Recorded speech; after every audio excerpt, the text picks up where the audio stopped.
Hi friends, Tracy here from the Sewing Channel. Welcome back, and if you're new here, welcome. You all loved this Rose Garden quilt, raw edge applique, so much that I decided to come up with a heart rose garden for a pillow. Now you can make it into a quilt, there's no doubt about it. You can even use just one piece of fabric to make this quilt. You don't have to do it into blocks and quilt as you go like I did in the Rose Garden quilt. This project, it's fun, it's easy, and it's quick. Enough talking already. Let's get busy hearting our rose garden. For today's project, I'm going to use a 20-inch polyfill basic pillow. It's made by Fairfield. It came in a pack of 2. I do like to fluff mine by opening up the zipper here and just kind of pulling away at the polyfill on the inside. And a lot of times I even will add polyfill to it to make it even fluffier. Because who doesn't like a fluffy pillow, right? Under penalty of law, this tag not to be removed except by the consumer. So I'm the consumer, so I am going to remove it. This is the really pretty fabric that I got from the So Yeah Basic box. It's their monthly subscription box. You order at the beginning of the year and then they send you one every single month up until December of when the year ends. Since I like to do my own thing, we're going to do my own thing today. So of course this is going to be the base of our pillow, the white. These are going to be the green leaves on our roses. I also got these at So Yeah Quilting too. Go figure. I like to put these two together because they are contrasting to each other slightly, and I just think that adds more interest. And then I have this gray scrap right here that I'm going to add in. And then this right here, look at how nicely that rose goes with all that. And I actually got this at So Yeah Quilting too. So as you can see, I shop a lot at So Yeah Quilting, and so should you. This was in a layer cake bundle that I bought from them. And then here's another gray with that same kind. This is a little bit of a darker rose, but it's going to work in this project because it does all go together. And then this was in that as well. I do like my pillowcases snug on the pillow. In order to keep it snug on my pillow, I'm going to cut the fabric at the dimensions of the pillow. And then all those seam allowances will suck that in a little bit and make it nice and snug. So the front of this pillow is going to be 20 by 20. So what you'll need is your front piece to be 20 inches by 20 inches. Now I did add some interfacing to the back. It's just what I had on hand. It's actually not really for pillows, but it's just what I had. You can use any interfacing. Now I did that because you can kind of see through this white a little bit. I don't know if you can see it on camera there. I'm not going to do it to the 2 back pieces, and you don't have to use it at all if you don't want to. You may have a thicker fabric that you can't see through or whatever the case. Now I've already fused that interfacing onto the back of that front 20 by 20 piece. The other 2 pieces are going to be 20 inches by 16 inches. On the 16-inch end, not the 20 by 20, because that's going to fit the sides of the pillow on the back, you are going to face it wrong side up and fold in 5/8 inch seam allowance and press that. Now I want to show you this handy tool right here. It's called Dritz Easy Hem. And I actually picked this up at the Goodwill, if you can believe it or not. Not only does this come in handy if you're hemming something, and it's metal, but can withstand heat so your fingers don't get hot. So you can see here it has all these measurements. And all I'm going to do to get this started is fold this up with this snug down into the seam, and I'm going to find the 5/8. Take my iron, press over it, and you're gonna press right on top of the metal, and you see there, made a nice crease, and you didn't have to get your fingers involved. All you're going to have to do is just lift this up to meet that and then give that a press.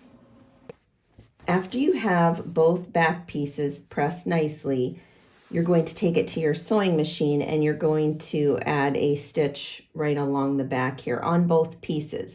And that's going to tack down that hem for us. This would be a great time to use a decorative stitch that's on your sewing machine that you never ever use, but you've always wanted to use and maybe even bought the machine to use it for, and you never have. This would be a great opportunity to do so. If you don't think you're very good at heart making, drawing, you can always print out a heart online and kind of trace it on the back, but I don't really think you're going to have much trouble because this is improv work. Just do your best and be creative. The first thing I'm going to do is find my focal rose on this heart. It looks to be like this one would make a good one.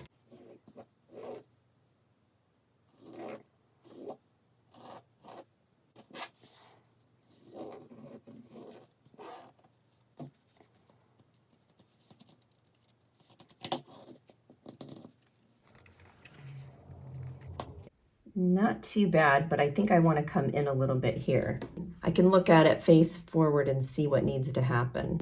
Unlike the circles when we did the rose garden, this one is a little bit fussier because circles are easy. I mean, right?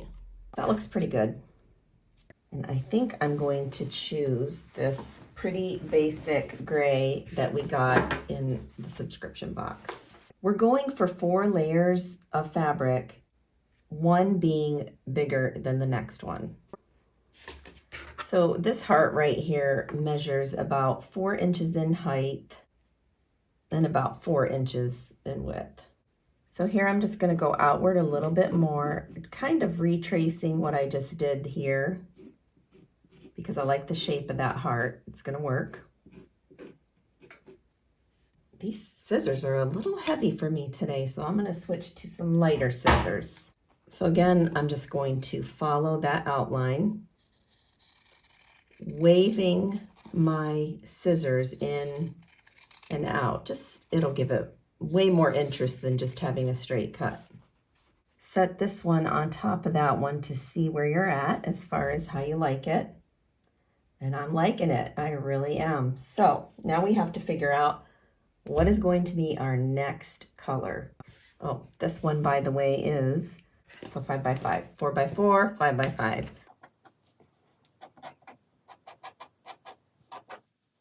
Again, go in at it from the bottom and just start with a slight wave. It doesn't have to be a huge wave, just something very simple. So let's test out these 2 other ones. That looks very good together. And that looks very good together. Either one is going to do it. I mean, you're going to pick up the coral here and more pink in that. So since we went more pink and then the corals back here, maybe we'll just go with the pink. The larger heart is 6, 7, 8 inches high.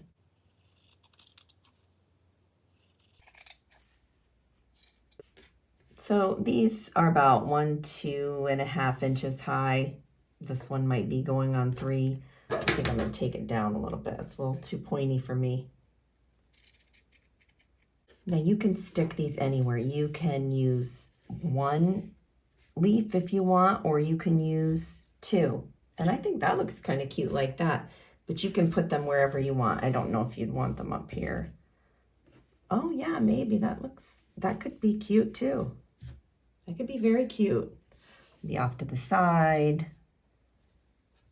You know, it just depends. Use your creativity. Here's the big heart rose flower right here. Now you can see I've got all the 4 layers lined up and I have everything positioned on my pillow front how I would like to see it.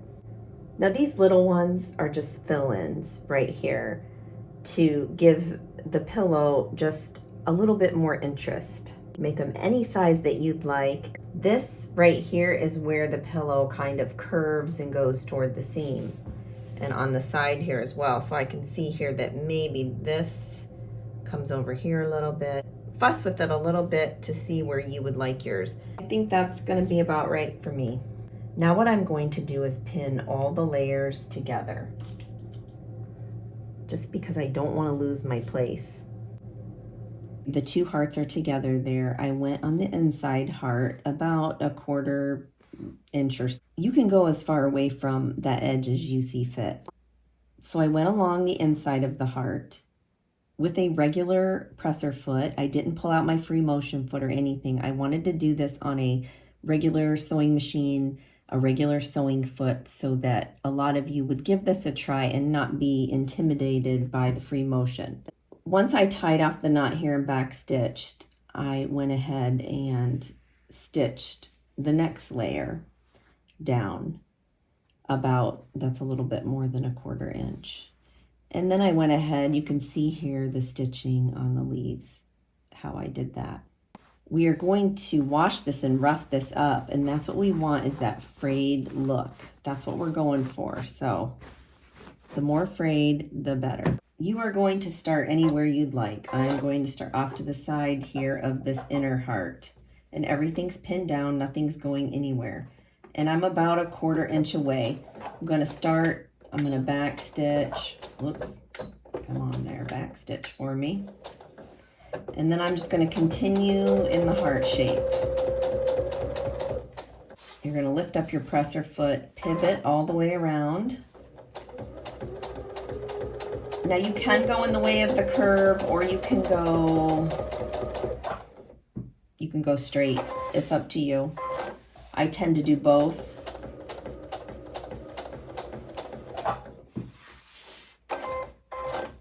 If you sew curved, it will give it more of that curvy look, even though we did put the curves in the fabric itself. So now at this point, all the layers are attached together, so you shouldn't have any problem with any of it coming apart. So there's no pins in it at all.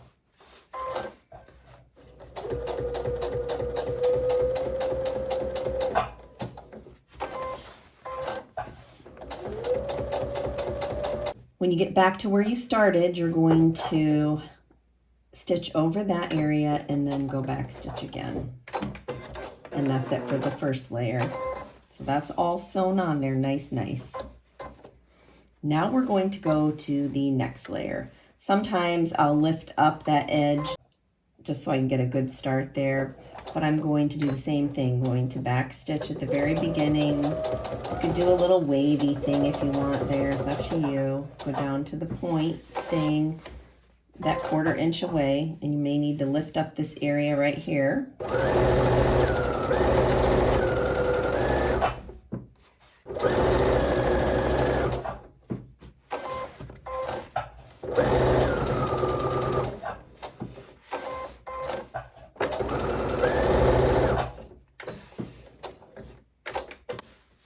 So there's those 2 layers. It's real easy to think you're done because everything's attached and move on, when really you need to attach all 4 layers.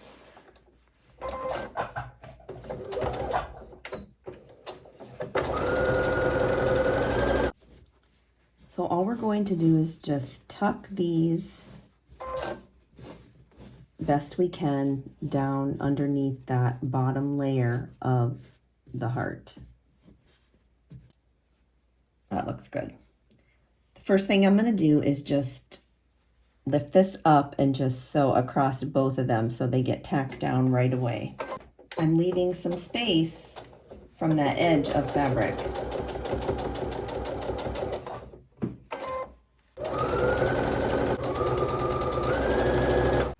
And there's those leaves.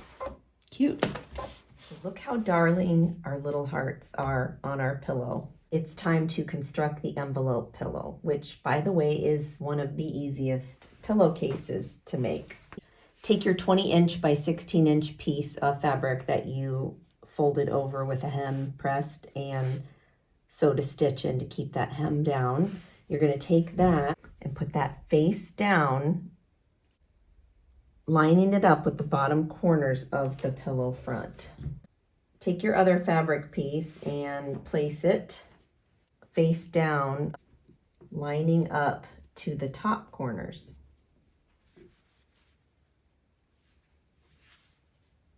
making sure that everything is nice and square all the way around. Now pin all the way around the outer edge. Pay special attention to these areas right here. You want to make sure that those get stitched down properly. Now it's time to take it to the sewing machine and sew a 1/4 inch seam allowance around the entire square of this envelope pillowcase. Next, cut off the corners so that they come to a nice point once we turn our work.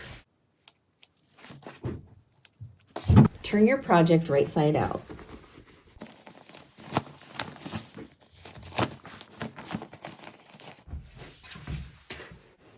This is the pillow before we wash it and dry it. So I just wanted to give you an idea of what it looked like if you don't end up doing it like we did our rose garden quilt. I totally love the shabbiness and frayed edges on the applique. So I'm gonna go ahead and wash this, dry it, and show you what it looks like. So here's the final pillow, and it couldn't have turned out better. It's been washed and dried and roughed up with love. The more you wash it, the better it will fray, just like the rose garden quilt back here. Look at how beautiful. That fray is just gorgeous. If you're into that kind of thing, which I am. Until next time on the Sewing Channel, take care.